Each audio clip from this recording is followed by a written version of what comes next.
Welcome. Adele Anderson from Life Coach Adele, and this is another episode of Good Grief Relief. Did you know that 90% of our success can be limited by trauma? I was in a workshop the other day with Dr. Deb Sandella, and here's a little bit of a review of what I learned. Trauma often lurks in the depths of our subconscious mind and acts like a formidable barrier to our success and well-being. It's almost like it erects a screensaver, a shield of sorts, that tells us that we are no longer safe to take risks or to protect ourselves. Despite the integral role of risk in personal growth, we find ourselves paralyzed by resistance, trapped in a cycle of fear and helplessness. The inner turmoil manifests in various ways. Maybe we feel fear or worried that we're appearing vulnerable to other people. And so maybe we resort to procrastination, self-sabotage, or negative coping mechanisms aimed at numbing the discomfort that accompanies our pain. I also learned from an earlier book that I was reading that talks about trauma wanting to close its loop. So if we've had a negative experience and that trauma loop is open, we will step into situations that have the opportunity or that we can self-sabotage to create that curve of emotion within our systems, attempting to close the loop. But what that means is, if it was a bad relationship, another one might be coming down the pipe. And so we need awareness that our behavior can be triggered, and we might do things that are self-sabotaging for us and our success. Although these behaviors may seem seemingly protective, they only serve to perpetuate this magnetic energy of trauma within us. It's trapped. We know now, like David R. Hawkins and many people talk about, everything on the planet being an energetic frequency, and that includes emotions. So imagine when we have this screensaver, it's like this energetic signature is there. It's attached to our body somehow inside, and that's where we feel it, don't we? We'll get into that. But it's keeping us bound within its grips. But there's hope.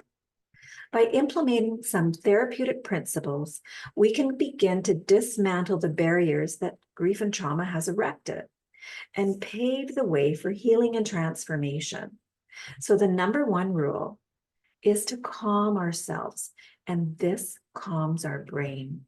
And we can do that easily through breath. Our breath is a powerful tool for regulating our nervous system. It holds the key to this calm within the storm. Long, slow breaths signal to our fear-driven brain to relax. It lowers our heart rate, our respiration, and our body temperature, and anxiety levels.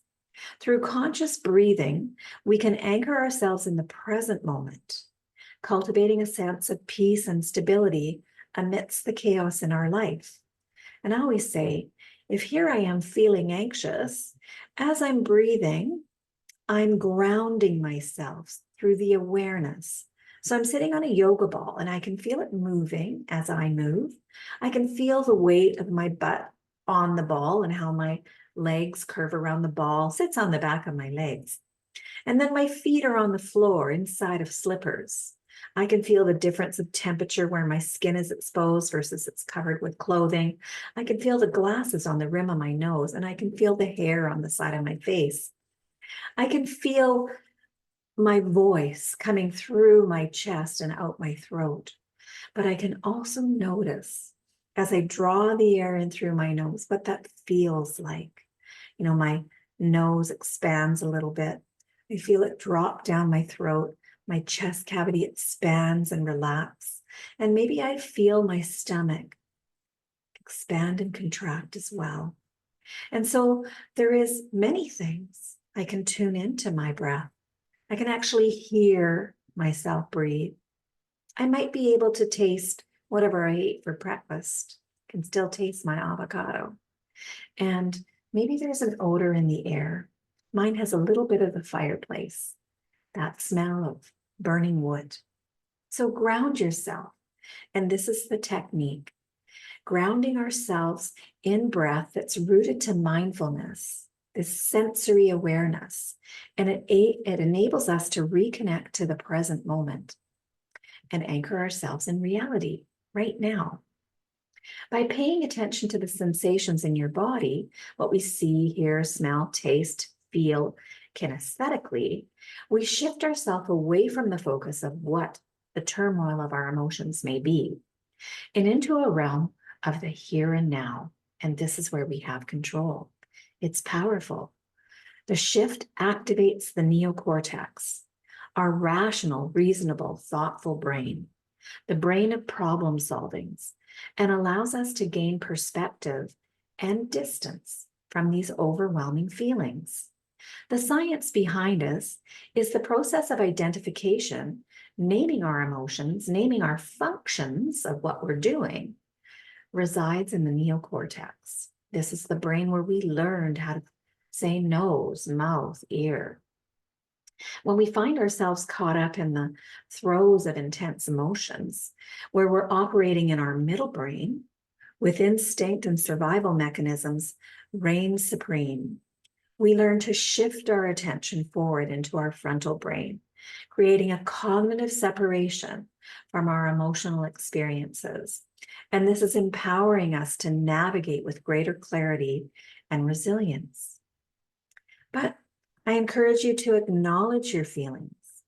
Acknowledging our feelings is a step towards understanding and healing them. Take note of when and where certain emotions arise in your life and explore the underlying meaning and significance behind it. What meaning did we give that experience when it happened, when we were traumatized? By shining a light on those emotional landscapes, we can gain insight into the patterns and triggers that perpetuate our trauma and pave the way for deeper healing and self-recovery. In conclusion, while trauma may cast a shadow over our lives, it need not define our destiny. Through intentional practice, self-awareness, and compassion, we can begin to dismantle the barriers that hold us back and reclaim our innate capacity to grow, to be resilient, and to experience inner peace. My name is Adele Anderson from Life Coach Adele. This was another episode of Good Grief Relief. If you would like more support, then please connect with me. My contact information is in the show notes. Or if you're looking for an immersive experience, then check out lifecoachadele.com and click on retreat opportunities. Until we speak in person, I wish you a wonderful day. Stay well out there. Bye now.